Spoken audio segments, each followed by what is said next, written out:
Bankoro bino ngamona tala kongola kamta kwiti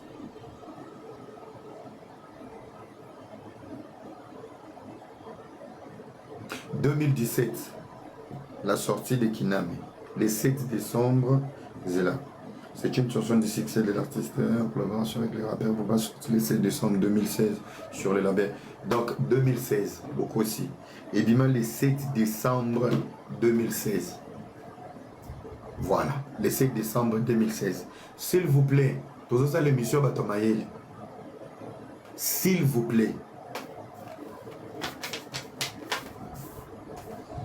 On vous a parlé. Écoutez très bien, je parle de la spiritualité. Kiname et Booba. Carton, hein? 2016. C'est bon ou pas? C'est bon ou pas? Je parle maintenant de la spiritualité. C'est bon ou pas? Bon, répondre dans le commentaire, c'est bon. Double Stade de France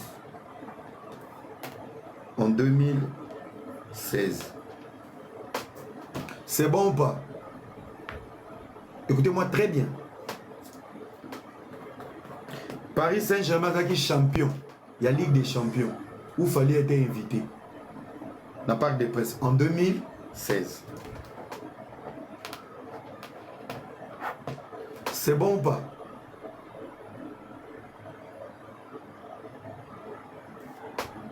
Pour finir, le premier artiste couronné chevalier par ordonnance présidentielle en 2016. Les chiffres 6 et les chiffres bonheur et porte-bonheur de la vie de Fanny Booba. Alors, une question, je vais réfléchir avec quelques ravageurs. Est-ce que c'était un hasard que Fachi a décidé choix wana? Oui ou non? C'est toi qui réponds. Réponds dans mon thème. Est-ce que c'était un hasard qu'il soit invité? La célébration, il y a Ligue des Champions 2016, il y a Paris Saint-Germain. Écoute très bien. Pourquoi je te parle de 2016? Tant que Kiname valorisait la ville de Paris, la nuit de Paris, entre Booba et Fally. Est-ce qu'il savait que 10 ans après, cette valorisation et cette chanson aura une place au Parc des Princes en 2026, l'année de sa gloire? Mukolo na omona mutu bochenga lisusu na ba analyse na bina mikinza ya ba zaïrois, ba fauteuil jaune, ba fauteuil rouge, ba fauteuil bleu, ba soko bleu. Le jour je vais voir quelqu'un me comparer mes analyses dans vos conneries, que ce soit la dernière fois, même vos panels là, il y a ba sans papier bilonge ba ki sasa bilonge ba mafuta ezambana bino suka.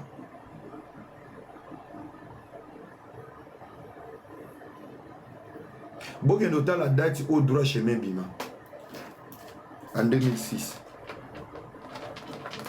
Mukolo na omona moto yo c'est ça magie. Vous allez comprendre.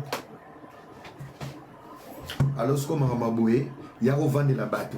Des fois, allez à ma parent, Kizengi, chronomètre spirituel Izawana. Tu sais même pas lire les temps. Tu sais rien comprendre. Même hier, mon place à Vandi, sauf au catélé parti à Vandi Kotal. Il ne sait pas. Il vit selon son étoile.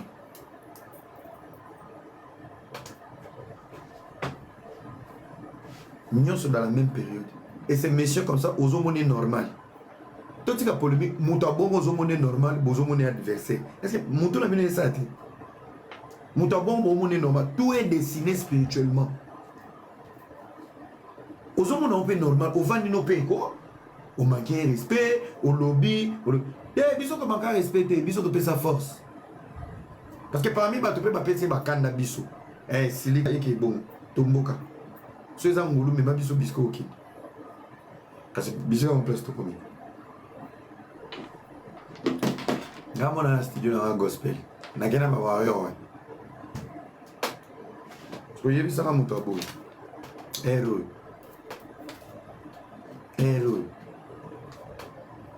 Mon agneau c'est facile, mon agneau c'est pas joué. Cette gloire elle est fabriquée ou c'est une destinée. Banalise en ça, mais si vous petit dans la DJ Cherise Maboun, à Kamanganeka ba cotise, Soga Vandi ba Osaba live, petit Alexa comme un Moukala. Le mec n'a pas besoin de tout ça. Voilà des choses il faut dire. Vous êtes des bourriques et le bas Chantal Bois. Voilà. Vous êtes en face d'une destinée. Vous pouvez donner des conseils pour apaiser des cœurs brisés et des jaloux et des conquérants, de comprendre que nous nous battons avec une destinée. Tout est chronométré spirituellement. Ces messieurs n'est pas de ce monde. On fait comment? Zombie. Alors continuez.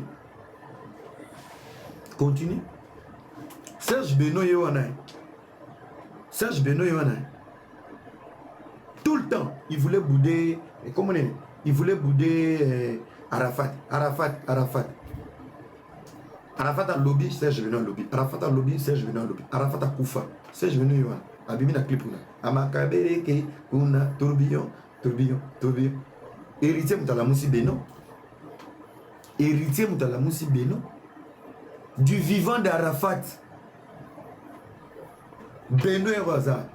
Les amis, il y a toujours quelqu'un qui va booster ta vie. Cette personne, il y a plusieurs manières de booster ta vie. Ça peut être par blessure, par choc, par tendresse. Parce que pour la booster par tendresse, il faut comprendre dès le début que Mouton est laka, na diembela. Il y a un moment qui binda bazo bangolo, bazo ba viso filé. Na wana wa magadi ça c'est tu wana tambola kanai. Quand tu décolles avec une destinée, tu vas profiter des opportunités. Sauf surtout qu'il y a un retard, tu auras que le respect. Il ne faut pas confondre le respect et l'appui. Je parle de la spiritualité. Hein.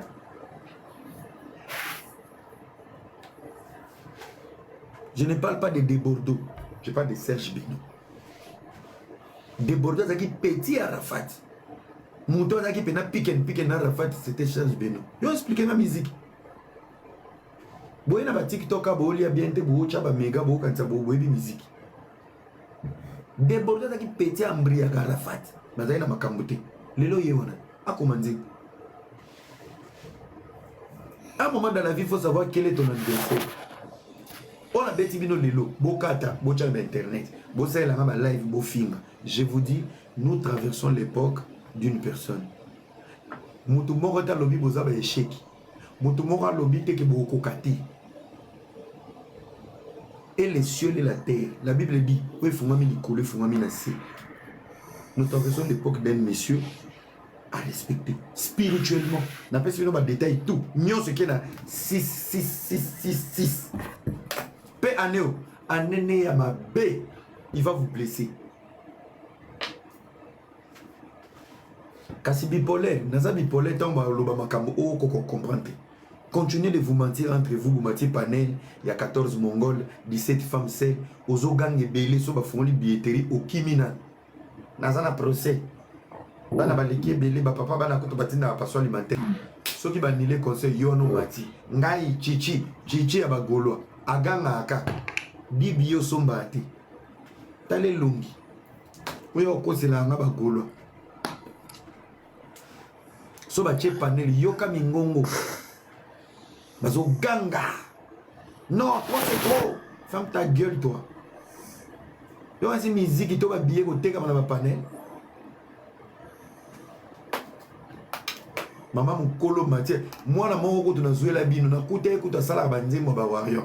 Si tu veux la visibilité, viens, traduis les chansons. Il a traduit. Toi, tu l'as Mugo, yo chichi. Tu l'as Mugo. Ocha photo te. Mais moi, on a la live. Mais so matina panel aux olenga. Bakan son diri yo mtokoma, maboko pam. Bakan sa yo mtokoma nzemo zizeli zina. Tala mutu munene. So ozo ganga. Ngai, ferme ta gueule, toi. Quand on ouvre la billetterie, t'achètes combien de billets pour les gens? Et vous êtes là que pour détruire l'artiste, insulter. Vous insultez tout le monde. Bibi Wi-Fi Mabé. Bani, allez mabakou yo na loba suma mnabino. Bossi c'est une inspiration. Akomi ko komana livre comme ko tsana na mbolina. Et loko la mbolina moi si baleine. Ba ko tchena livre.